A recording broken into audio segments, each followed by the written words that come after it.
хаалгаанд орсноор өгье. Ирээд хаалгаанд ороод Түрээд давтал дээрээс одоо бол тийм байхгүй зэрэг эндийн даатгалаас хүндэт үдсийн маш их баяртайгаа баярлалаа.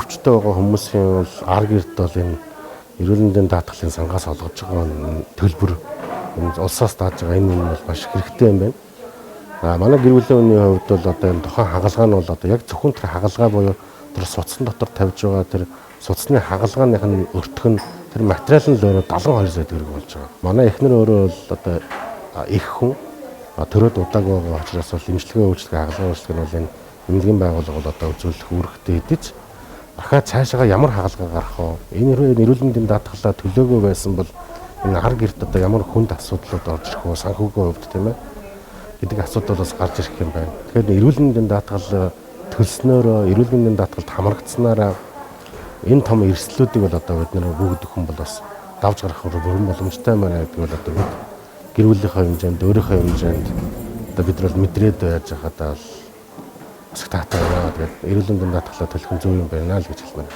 хаалгаанд орсноор өгье.